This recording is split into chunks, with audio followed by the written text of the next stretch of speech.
Tactical Doodle and myself, we've driven down to Impact Guns, Ogden, taking the long drive down here. It's always worthwhile. Man, they got a lot of cool guns in here. They've really upped their AR-15 stock, as the wall shows, but we're not really here to spend time with that today.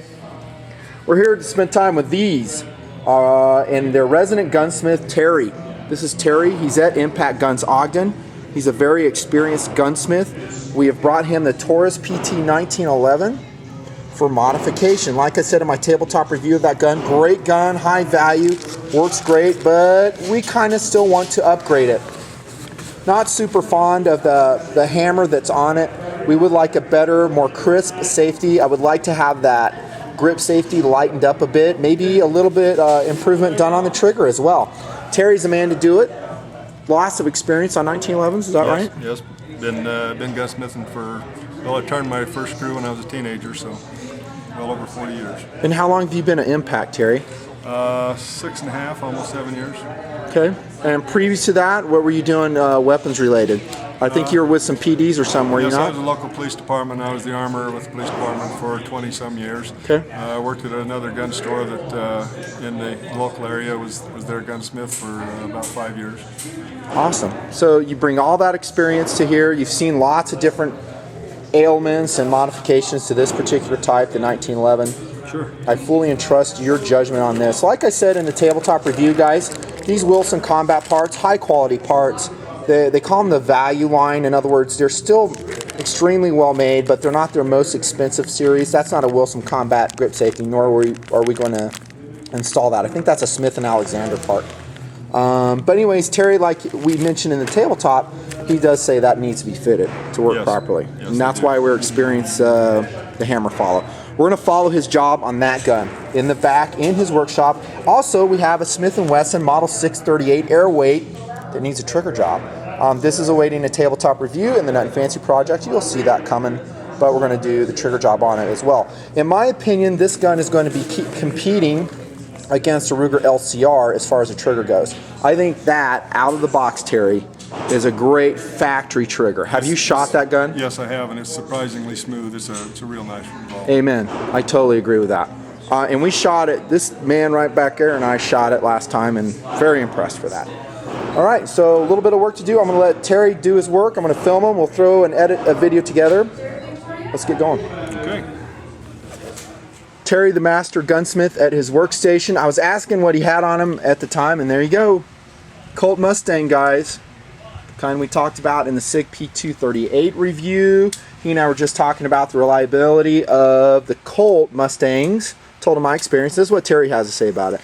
Yeah, it's hit and miss. Some of them were very reliable.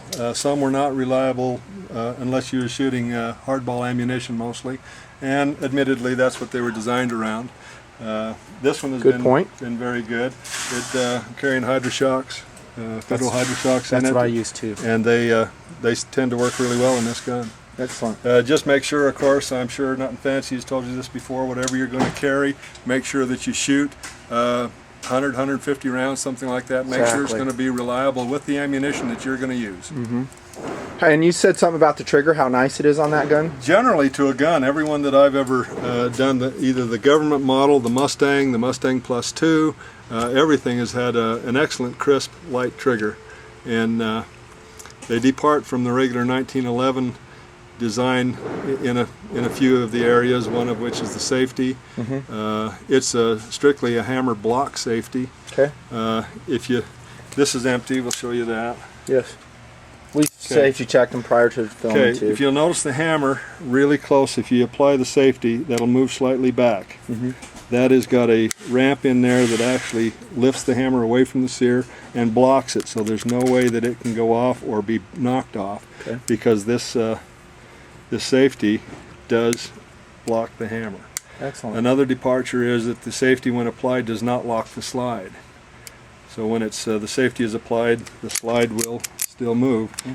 There's good and bad points about that. A lot of people like that because with the safety on, you can drop your magazine and eject the live round out of the chamber with the safety being on. Bonus. The one bad thing about it, perhaps, if you look at it that way, is with the safety on and the chamber around it, if you've got a tight holster that it goes in, it tends to take it out of battery. So you got, when you holster it, I put it on with the safety on, of course. Put your thumb on the slide and push it into your holster. Problem solved. Training issue. It is. Excellent.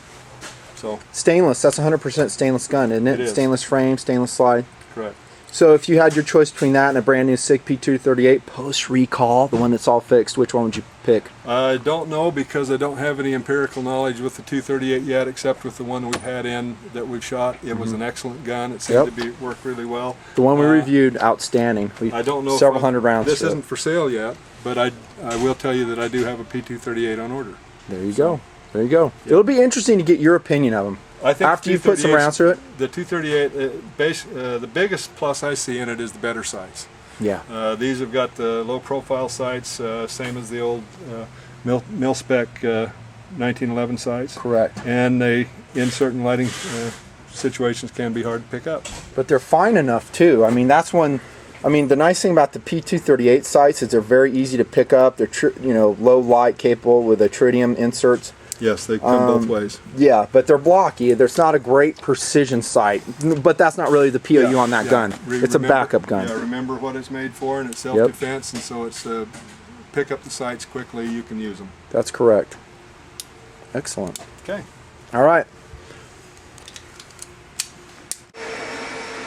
Now, lest you think Terry only has one gun, nope. Yeah, buddy. He's got a belt buckle, North American Arms. That looks like the 22 long rifle version, if I'm not mistaken. It is. Yeah, the Magnum version, you can tell, has a longer cylinder on it. And the belt buckle will only fit the 1.5 or the 1.18 to 1 1/8 barrel 22 long rifle. It's nice to have options. It's nice to have double layers in your armed response if you need it. Okay. Okay. What's your opinion of these Wilson Combat parts that we got for that? I use a lot of them. Sorry for the noise, guys. This is a shop back here, so we can't really control that. Okay, we're going to put in that hammer. With the sear that's in it, we're going to leave in. Yep. And we're going to not put that in. So. This is Doodle's baby. Doodle has a great interest to make sure this project turns out right. Fit the thumb safety. So these parts are always made oversized right in this area that interacts with the sear, so that you can fit them to the individual gun, so they will be safe. Okay. So that's the part mainly we're going to be working on right there. Okay, fitting that part. And this portion's called the well, the raised lug. Raised lug on the safety. Okay. This part will basically drop in, but with this and the sear as they interact together on the full cock notch here, then we have to fit the safety to it after it's fitted. And a lot of guys, again, in the tabletop I mentioned on the Taurus, we're just not super fans of the ambidextrous safety. I know some guys are, and if you are, no offense, we just like to skinny it out a little bit. And what we're really looking for is that snickety safety feel on the Taurus that you get on a Smith, a Springfield, the higher end 1911s. We can maybe, if it doesn't turn out just that way, we can adjust this area right in here as well with some Dremel and some burr work where it works with the safety plunger in the tube. Okay. And we can make that work the way you want to. Okay. We're just going to kind of watch Terry work, not really bothering him. I didn't prearrange the sizes that I need here, and I got a bunch of these are the parts we're not going to be much interested in, so these are just got to get them out of the way. Okay. We did Duracoat the inside of that slide, and that was kind of a mistake, like I said in my tabletop, because it changed that dimensional. It adds dimension. It does, and it just was rubbing, so we had to kind of scrape it away. Not cool. Okay, now the side on this is kind of just jammed in there on a dovetail, so you've just got to carefully work it out until it comes out. Okay. The other side, of course, when it's cocked, lift it up between fire and safe position, and it'll just come out. Beautiful. Terry, when you look at this Taurus, as opposed to other 1911s, are you struck by anything? Do you look at it and go, well, I'm not very impressed with the quality? Or at the price point, the money you're paying for it, are you saying, hey, not too bad, really? That's basically what I've been saying when it first comes out. It says, what can you get for this price range? And it's actually not too bad. You remember, years ago, you used to pay a lot of money for a Colt and then plan on going to build it. Yeah. To make sure it will function and so forth. These seem to work pretty good for the money right out of the box. Right. Have you seen many PT 1911s come through your shop for problems that you would have to solve? No.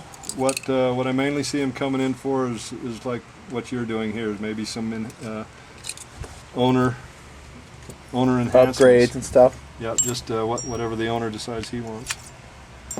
Look at how fast Terry works. It's because he knows his type so well. He knows where every part goes. This is not the first time. It's the 1,000-something time he's worked on the type. Probably.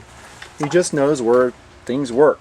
This is a good time to tell, too, why Terry does his magic here, of when to do the work yourself versus when to use a trained expert. And here's Nut and Fancy's opinion. And oftentimes what you're going to do is you're going to have a learning curve when you do something like this, with me at least. In other words, can you do the work yourself? Yeah, probably, but you will probably screw up along the way somehow, probably having to repurchase parts because you've ruined them, especially with trigger jobs, you know, someone that doesn't know what they're doing. And then it's probably just going to cost you some time in the long run. I'm not saying that, you know, doing your own work is always bad. It depends on the complexity of the job, I think, and what it is. No, I bet you'll find that most professional gunsmiths started working on their own stuff, as did I.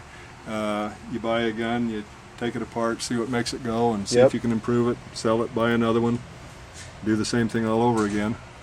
And I've had some formal training as well at the manufacturer level on several manufacturers. I've been back to their factories a couple of times, and factory reps for armor training and so forth, and so there's some formal stuff going on, but most of it you learn by doing. Do you see many guns coming onto your bench that the owners kind of screwed them up and they're asking you to rescue them? Oh yeah, yeah. Yeah, That's what I'm talking about. Tell them we charge extra for that. But, actually, no, I don't want to discourage that. Yeah.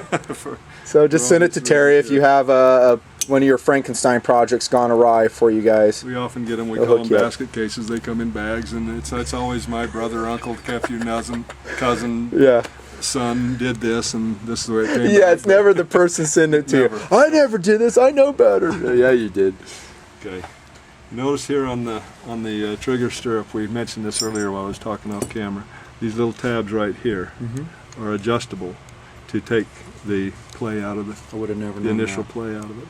And what people normally refer to as creep, correct? Well, the first stage, 1911s can sometimes be talked about as a two-stage trigger because you got the first little stage that's the takeout before the hammer. The trigger bow contacts the sear and the disconnector to knock it out of alignment. Okay. So. And the way you adjust those tabs is how? Is just by needle nose and bending them.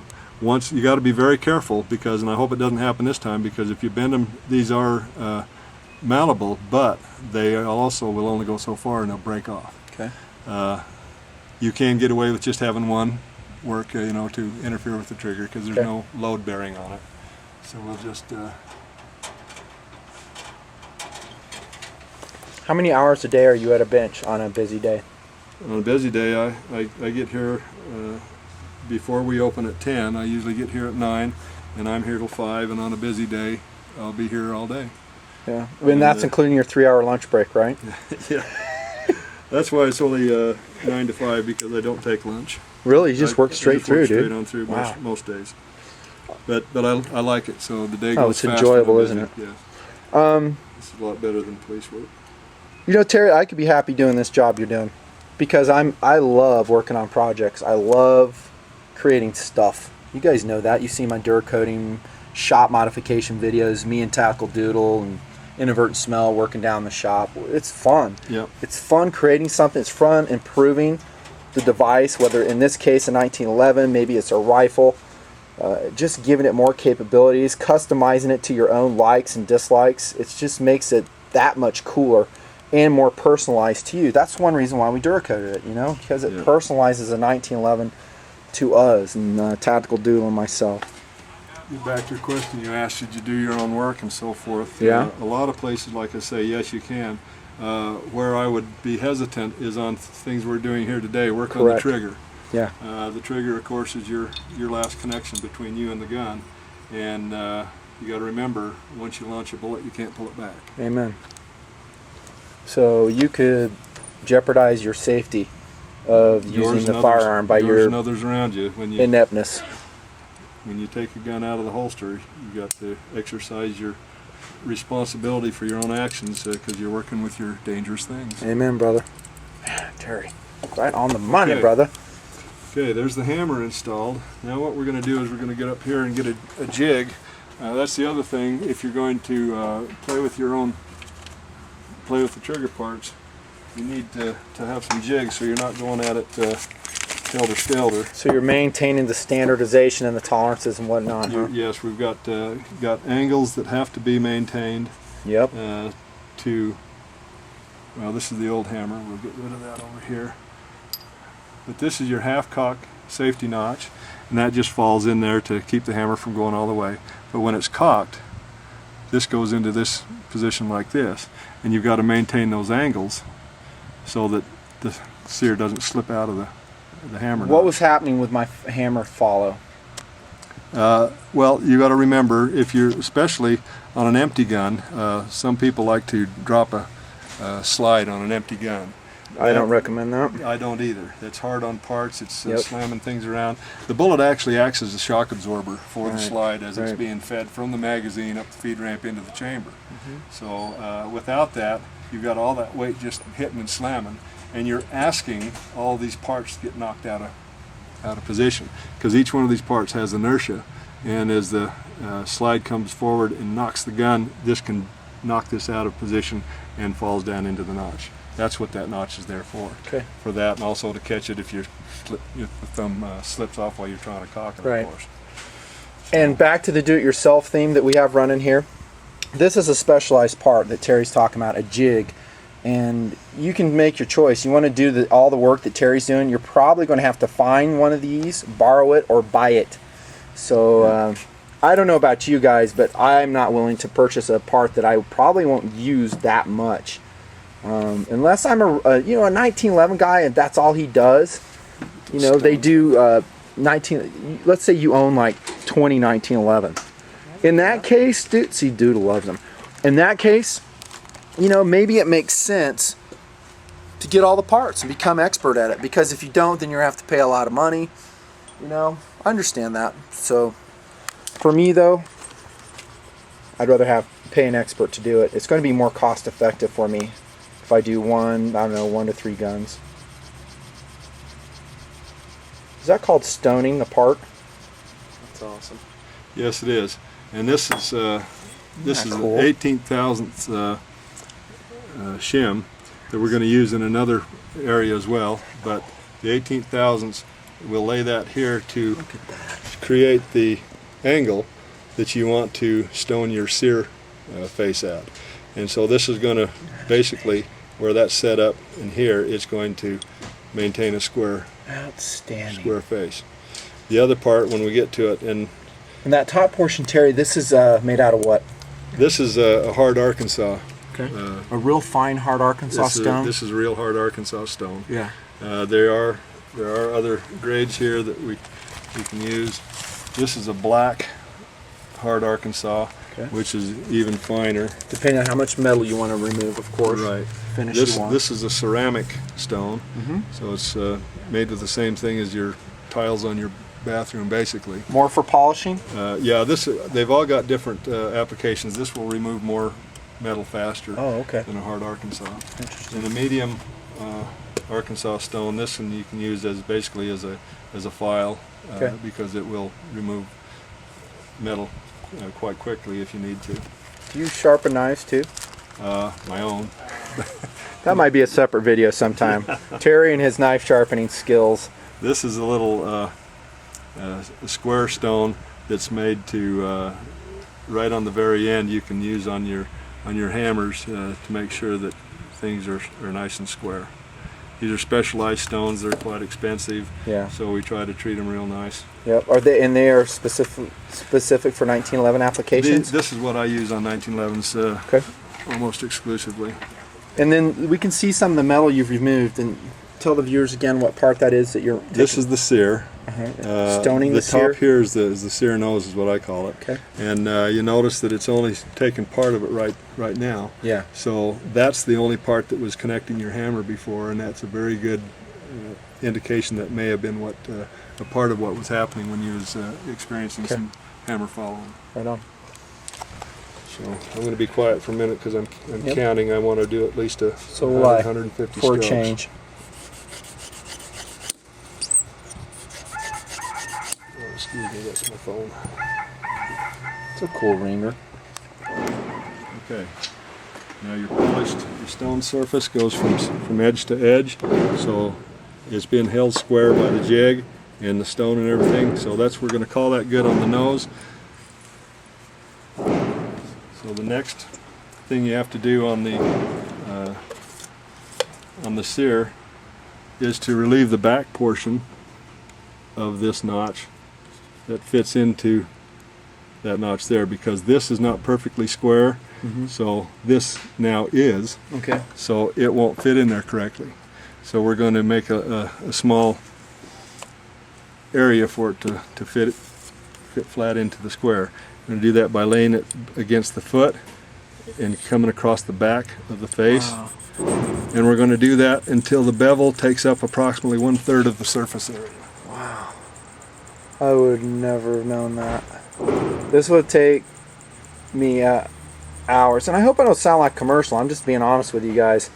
It would take me days, if not weeks, of research to come to this stage to know of all the steps for a 1911 trigger job, and probably, like we said earlier, a lot of trial and error and jacking it up and ruining it. And like Terry said, when you're talking about your fire control group, the sear, the trigger, disconnector stuff, you know, there's not a lot of room for error, right, Terry?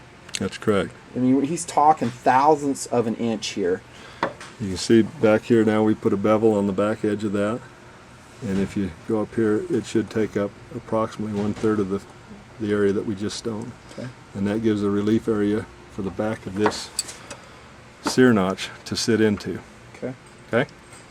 So that 90-degree angle isn't just not mating well with that other part. Right. Now while we've got this here, we will go ahead and stone a couple other areas, just the sides lightly. Make sure there's no burrs on there, that it will pivot inside the frame. Nice. See, the shiny parts, of course, are high areas. And I'm not a 1911 trigger expert, but I would think this is what they call attention to detail. In other words, doing every little thing you can to ensure the proper mating of the surfaces. That's where you get your crisp pull, all the parts mating together properly. Now the feet here, they will interact with the disconnector. Nice. So we're just going to smooth them up. Any parts that comes in with other parts can't hurt to be smooth. Yeah. On average, let's say a customer sends in, let's say just what we're doing. We send you the parts to say, hey, can you please fit these for me and do a trigger job. How much time are you spending at a bench with a job like this? If everything goes well, probably between 45 minutes and an hour and 15, stuff like that. If not, then you just go from there. So that part's done. Now we'll turn to the hammer, and what we're going to do is make sure that the face. Now you got to have a very, very sharp stone to do this. Okay. And a file won't work. And your stone for sharpening your buck isn't going to work. There's got to be a specific We're putting it flat on this surface because we want that notch to be square. And we're just taking a couple of strokes and making sure that it's still square. Wow. You know, we talk about in the Nut and Fancy project how I do, about how I'm always learning, and this is another case in point. Learn from people who are experts. We're all students. I consider myself a student in everything. Me too. About the time you think you've seen it all, something else comes along. Yeah, something else comes along, someone else comes along, has a better way of doing it. Absolutely. And just to keep an open mind to these things, and just, it's amazing the amount of knowledge that people have with this stuff. Just like Terry, you're seeing. Now you see the hooks Yep, are they're nice shiny and, now. Nice and shiny. Okay, all we're doing is putting the same wear artificially on it mechanically Okay. that thousands and thousands of rounds with properly fitting parts would have done. Good point. Okay, the other thing we're going to do with the hammer, I'm going to put this padded vise. Now, our shim, that was 18 thousandths. Right. We're going to make sure that the hooks are no more than 18 thousandths Oh, tall. check that out. Okay, this is good right here already. We don't have to remove those, but that'll make for a nice crisp trigger. Again, we're talking thousandths of an inch. You dink it up, guess what? You've probably ruined your part. Next part we're going to work on is a disconnector. And again, parts that rub against parts, we're just going to smooth up a little bit. And on these ones, you're just smoothing. You're not really removing metal. You don't want to remove a lot of metal because all of these are built to tolerances. So, and you can feel it in the stone. Once it gets smooth, it smooths out and you can feel it. Okay. And it doesn't have to be flat all the way through. You're removing the high rough spots. Right. And we'll go on the back because that rubs against the back of the trigger bow. What grit stone would that be called that you're using? I out have there? no idea because it's just fine. It's a hard Arkansas. Hard Arkansas. Probably 1200. I don't know. What Yeah, it is. you're right. They're not really measured in grits. It's just like hardness levels on the stones. Yeah. Now on the top here, we're just going to go over the bevels and over the top where it runs into the little depression on the bottom of the slide, and that just makes it lock and unlock a little easier. Now, in your freehand, because you're just like you said, removing the hard, the high spots. Yeah, this isn't a real part that. Not a lot of has- metal has a- removal going on. No, there's not metal removal, and it doesn't do a lot of intricate things. It locks and unlocks the trigger. We're gonna bring a Mini 14 up to you too, for a You- trigger job. You'd be amazed what we can do with a Mini 14. This is gonna be another video. Nothing fancy, viewers. Stand by for Terry's magic on a Mini 14. I think the trigger as it comes from the factory, not so good. Yeah, and what we do, It the sucks. factory doesn't like. Nothing fancy Riggers are over-engineered. They're great guns. They'll last you 3 generations or better. But Amen, brother. so we're moving is just some high points on the side. That moves up and down, side to side, so it'll smooth it out. Okay, that's going to be basically it for the trigger, I believe. Now, Terry, are these parts that you're looking at, these Wilson Combat, those are forged, aren't they? They're not MIM. These are not MIM'd, I don't think. Yeah, I don't see any. Cast I don't marks. see any cast marks on it. Can you tell the viewers maybe your differences and or opinions on MIM versus forged internals on a 1911? As far as durability and that, I don't have a lot to say that way. They seem to work. I will tell you that's on what I the said. Smith & Wessons, since they've gone to MIM parts, a trigger job on a Smith & Wesson isn't as nice and precise as one of the older guns with forged parts. Interesting. You can get one side by side. We can improve them quite a bit, but a MIM part does not respond as well for some reason. I don't know if it's the bonding polymers inside that make it a MIM part or what, or if they just have to use different quality steel in the powder that they make them out of or what, I have no idea.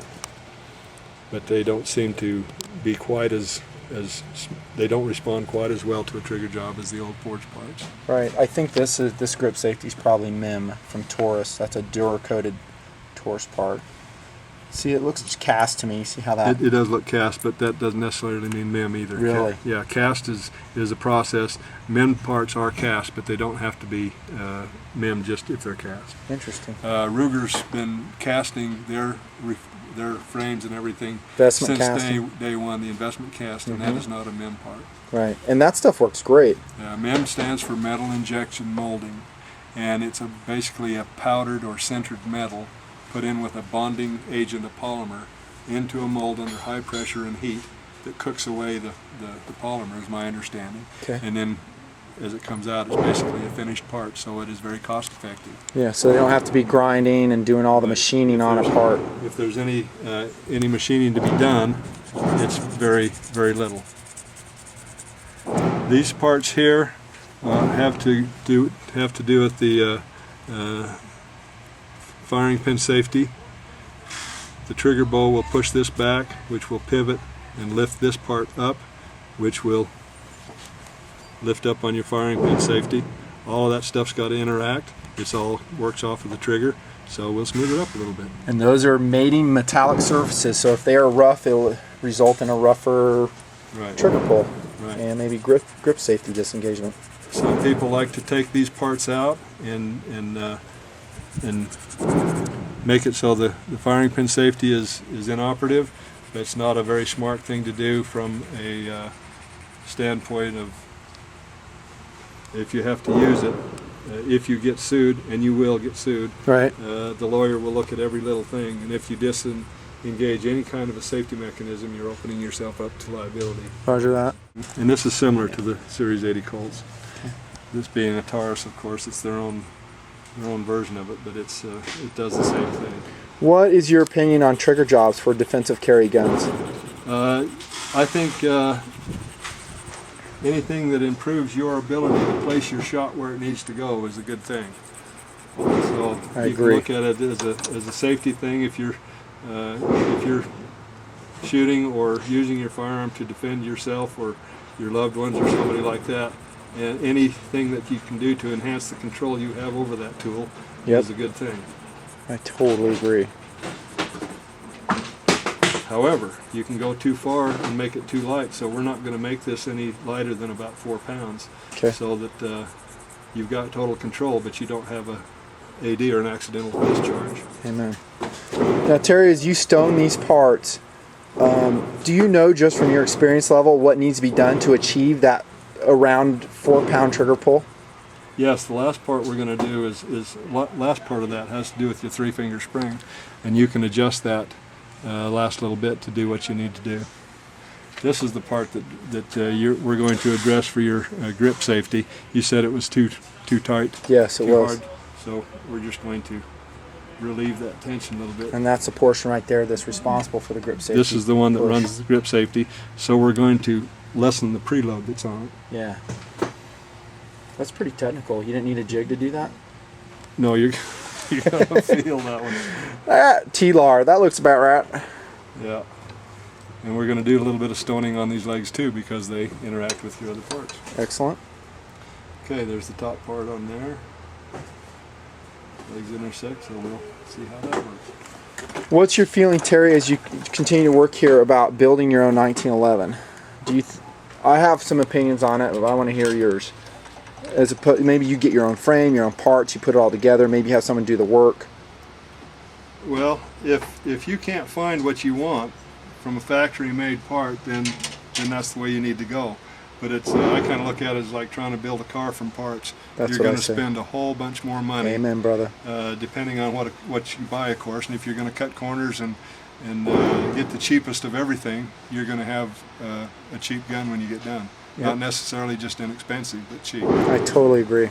That's what I say and have said on some other vids. Oh. Dude, you're better off. Look at the Taurus. I mean, here we have a $650 1911.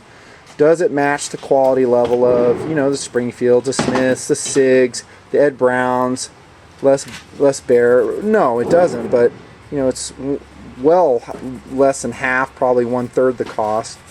And if you do want to upgrade it, like we have chosen to do with this gun, do it. And Doodle, how much money do we have in these Wilson combat parts?